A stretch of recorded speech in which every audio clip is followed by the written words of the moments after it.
аламыз. Бастай береміз ағай. Мақтай береміз. Алдымыздан қарақтарыңыз неге көрініп қалады ма оларда? Көрініп қалмасын ба?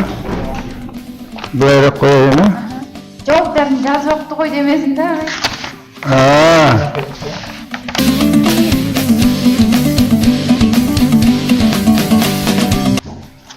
Қайырлы күн ағай. Бүгін біздің интервьюімізге келіскеніңізге рахмет. Сізге енді сұрақтарымды қойсам. Ең алғаш сізде физикаға деген қызығушылығыңыз қалай пайда болды? Сұрағыңа рахмет, өте орынды сұрақ. Физикаға деген қызығушылық мектептегі ұстазымнан басталды. Мектепте де орыс тобы, институтта да орыс тобы, барлығы орыс тобында оқығанмын. Біздің мектепте Одесса университетін қызыл дипломмен бітірген Дмитрий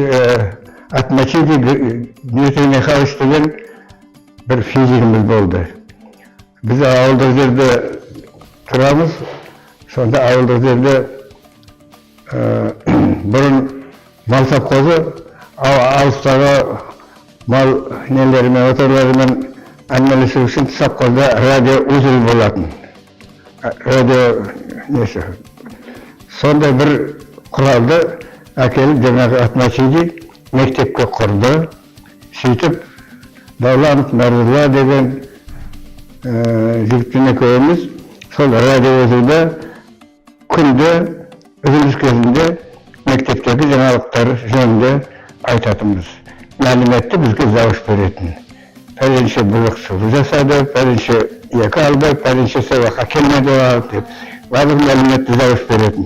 Сол завучтың берген мәліметін біз радиоузелде үзіліс кезінде мектеп балдарына бәріне тарататынбыз. Ол кезінде сіз қай сынып оқығансыз? Қай сынып, нешінші сынып оқығансыз ол кезінде? Ол 9-10 класс. 9-10 класс сояқта оқығанмын. Оған дейміз. Сол қызығушылықты физикаға сол кісіден басталды. Ол кісі кейін оны аудан орталығына әкетіп қалды, жақсы физик еді. Сондықтан ол бізге көп нәрсе үйретті. Мысалы, біз қолдан реле дегенді білесің болмаса да, реле ажыратып қосатын. Сонда қолдан реле жасап, ол кезде ол сүйек нәрсе, қолдан реле жасап, совхоздың мерекеге қарсы мысалы жасасын бірнеше май, бірдеңе деген нелерін үлкен неге салып, лампышкамен алып, кезек алдымен жасасын, бірнеше май, мерекесі деген сөздер жаны өшіп тұратын. Мектептің қара несет үстіне қойып қойған еді. Соны нәрсені көреміз деп, ауданнан да мұғалімдер жиналып келетін. Қалай болды, ауылдағы мал совхозында жатқан балдар қалай істеді деп, соны менің алғашқы қызығушылығым шын айтсам сол физикаға содан басталды.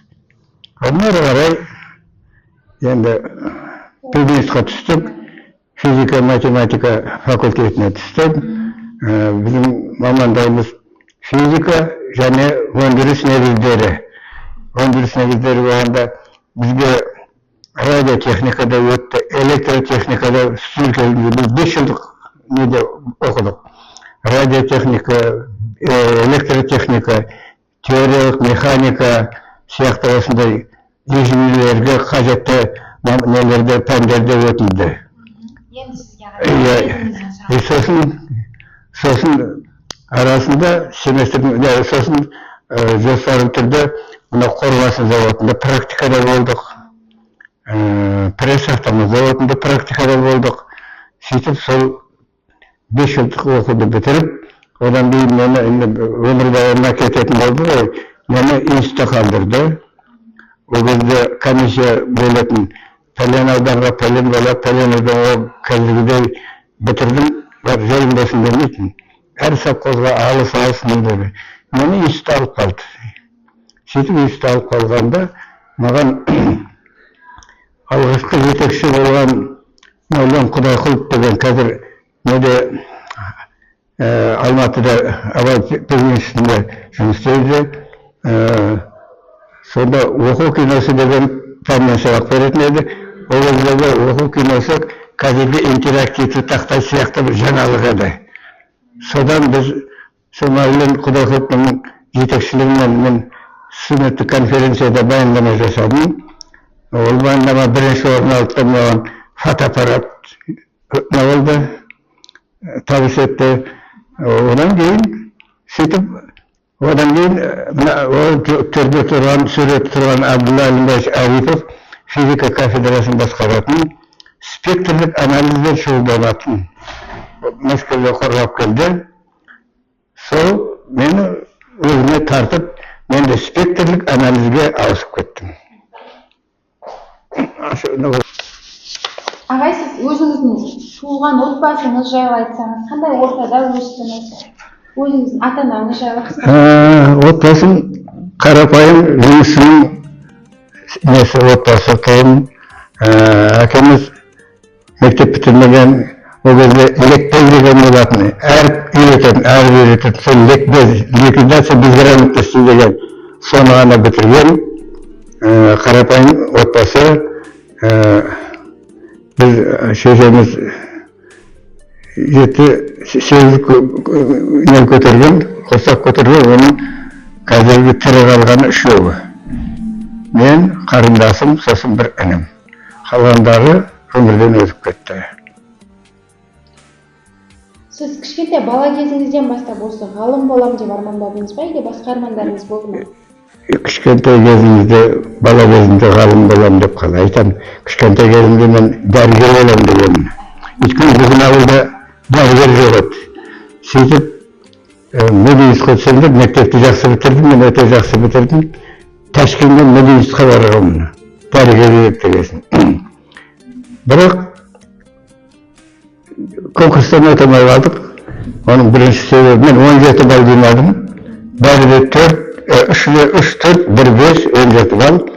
Менің жинаған балым басқа, мысалы Қарақалпақстаннан келген, болмаса басқа Өзбекстанның студенттеріне жеткілікті еді, олар өтіп кетті. Мен Қазақстаннан келгендіктен болуым керек. Әр республика өзінің анан дайындайтын заман ғой. Мен өтіп қалдым конкурстан. Сөйттім де ауылға барып 1 жыл жұмыс істедім. Ауылда. Сол кезде тағы дайындалып, одан кейін Шымкенттегі пединститутына айтып Қазақстанға барайық. Шымкенттегі пединститутқа келдім.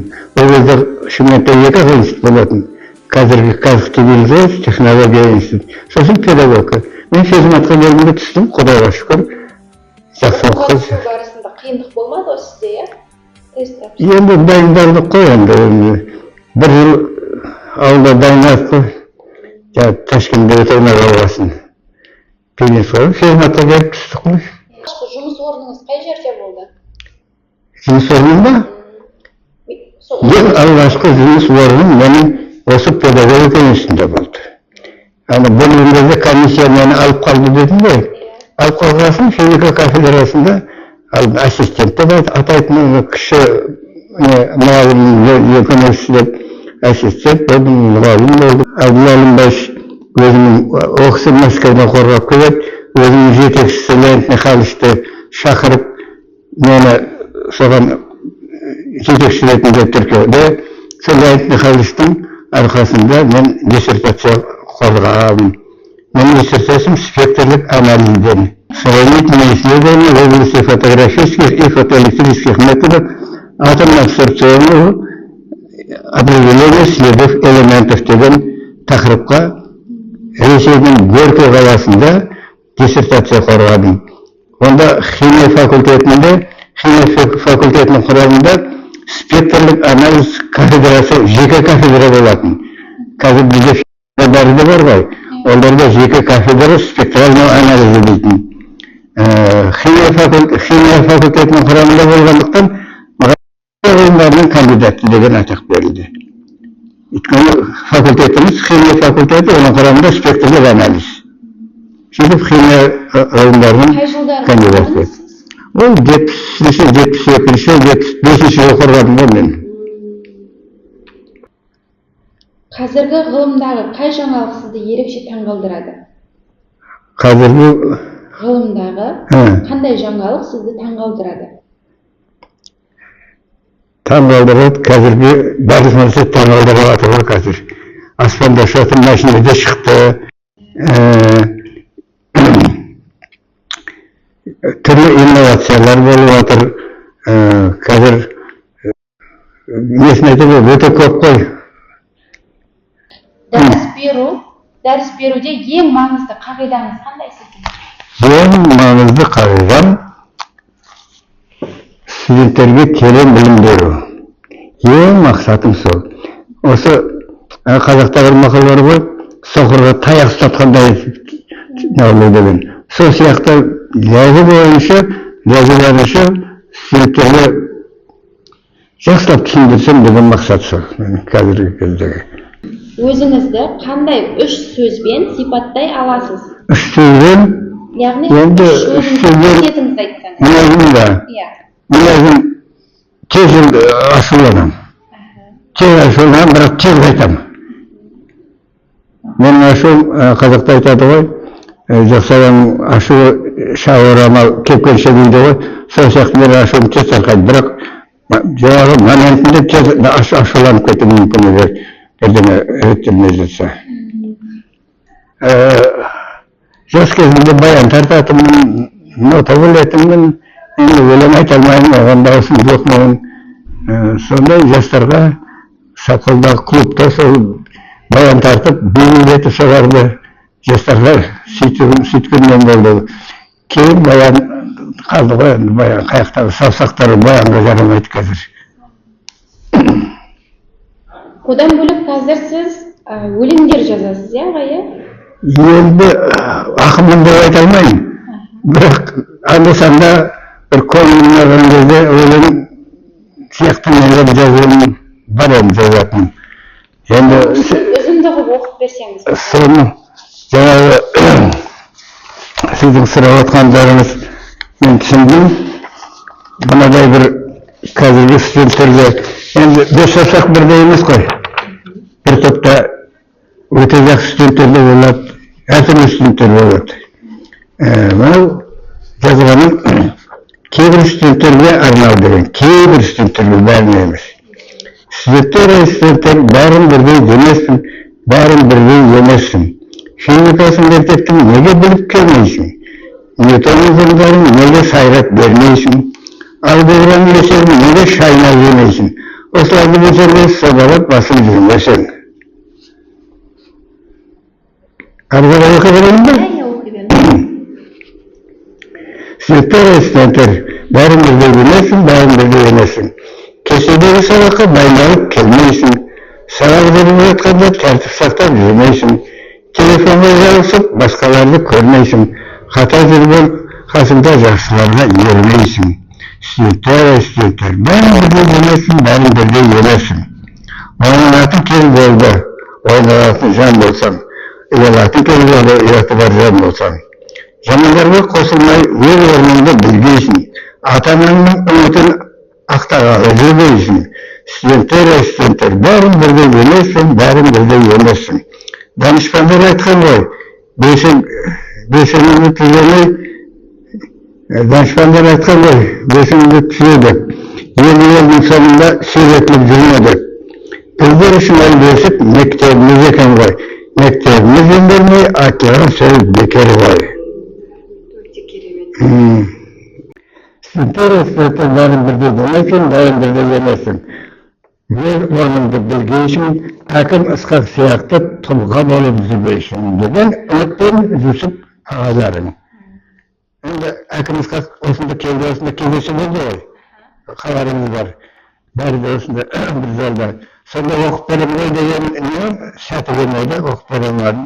Бірақ бұны жаздым бар осы. Видео арқылы көретін шығар. Көрсе, рахмет, біреу жазды ғой дейді ғой. Ғылым мен отбасылық өмірді бірге алып жүру қаншалықты қиын болды? Мен үшін Құдайға шүкір отбасым бүкіл мүмкіндікті тудырды. Маған ғылыммен қанша айналысамын, қайыр мысалы кешке дейін тәжірибе. Ғылым деген инемен құдыққа қалғандай дейді. Инемен құдыққа оңай емес қой. Сонда ол үшін табандылық керек, уақыттан санаспай жұмыс істеу керек. Соны қанша жұмыс істесем де, қанша алсам да, отбасым маған түгел толық мүмкіндік жасады. Ол үшін мен отбасыма ризамын. Рахмет оларға, балдарыма, жұбайыма, бәріне рахмет. Солай отбасы да болмаса, ешқандай ғылымда келмейді, ешқандай неде болмайды, ол жетістікте болмайды. Отбасының амандығы ғой. Аға, енді мен сізге қазір сұрақтар қоямын. Сіз сол сұраққа шын әлде жалған деп жауап бересіз маған. Айта ғой. Ең бірінші, менің барлық эксперименттерім сәтті өтті. Ғылыми жұмыс кезінде ме? Ғылыми эксперименттерім? Жолдан болған жоқ. Сәтті өтті деп отырмын.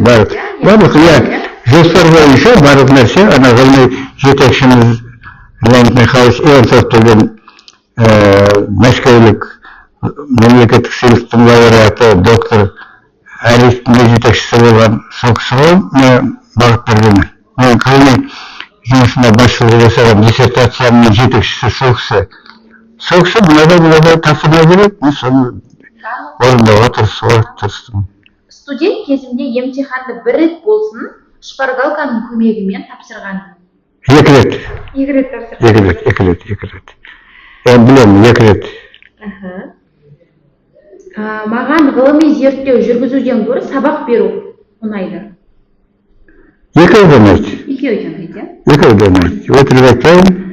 Осы сабақ берсем де барынша беріп оқитын сияқтымын. Ғылыми зерттеу жұмысында да солай болу керек қой. Онсыз жетістікке жете алмайсың ешқандай. Менің өмірімде бір рет болсын барлығын тастап мүлде басқа салаға кеткім келген кездер болды. Жоқ. Ондай болған жоқ, Жоқ. Мен физиканы жақсы көрдім, жаңа айттым ғой, негізін салған жаңағы Атмачидзе Дмитрий Михайлович деген Одесса университетінің шәкірті, физик, негізінен физика және математикадан сол сабақ болды. Негіз жабан болған жоқ, жақсы негіз салды ол кісі.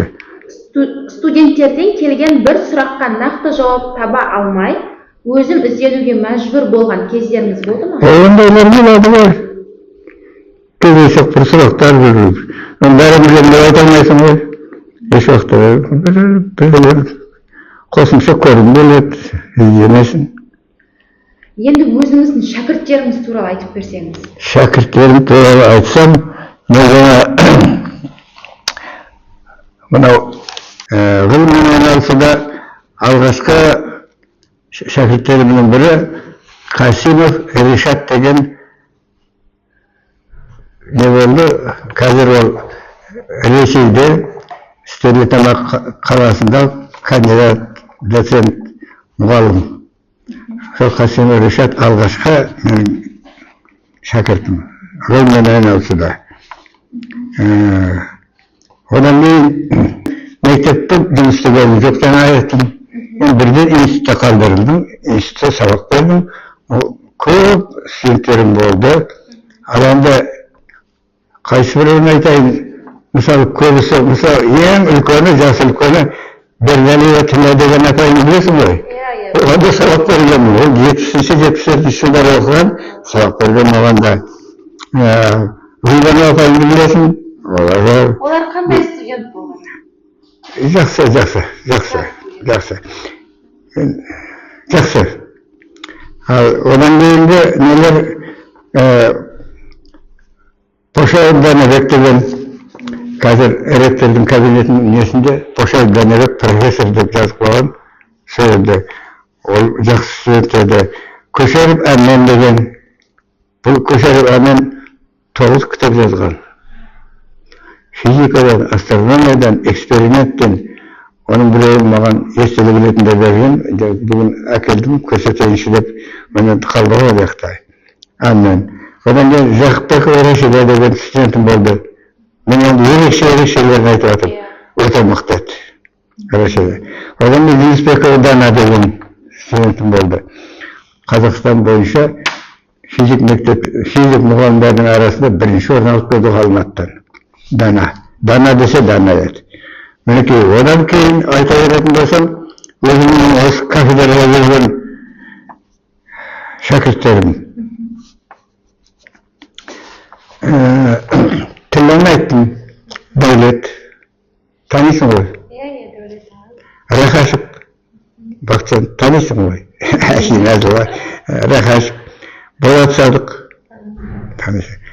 Баян Алиханова. Медипек Гүлбанова апайларым. Әбдіқадыр, ол да доктор қазір. Баянда доктор қазір, білесің. Әбдіқадыр. Қожабекова Эльмира, ол да менің студентім. Білетін шығарсың, қасымда отыр ғой.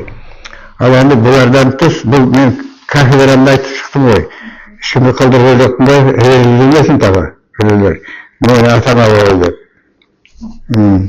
Ақылбекті де айттым, жақсы бала. Жақсы маман. Өте көрдің ғой жауабын. Мен ана коронавирус болатын кезде соңғы рет коронавирус болғаннан кейін жұрттың бәрі компьютер арқылы оқытамыз деп сөйтіп кеткен кезде мен компьютер арқылы оқыта алмаймын, өйткені физика бұл экспериментсіз өлі. Экспериментсіз физика өлі физика ол, тірі физика емес. Теориясыз соқыр дейді оны, қайда барарын білмейді. Ал экспериментсіз өлі физика. Өлі физиканы оқытпаймын деп кетіп қалған. Сол 3-4 жыл бұрын, 3-4 жыл үйде жатып, одан кейін осы кейінгі менің шәкіртім біреу жаңағы Құлжанов Ақылбек. Одан кейін былтыр февраль айында, ақпан айында қайтып келдім, келгеніме бір жылда болған жоқ. Ол себеп болған, жаңағы Баян да шақырды, Дәулет те шақырды, қайтып келсеңізші деп. Басқалар да қайтып барсам барайын, пайдам тиер бересіздің. Жаңағыда өзім заман докторлығының несін көрдім ғой. Соның ішінде коммерция бар. Баянға пайдасы тиер, басқаларға пайдасы тиер деп қайтып келдім. Енді жақында бір жыл болатын шығар. Ал бұлардан тыс менің есімде қалған мынау Мамай Қайрат деген ағайларым білесің ғой? Аняқтың өзің бастығы. Өте мықты еді. Өте мықты еді. Дайырбек Серік, профессор, ол да мықты еді.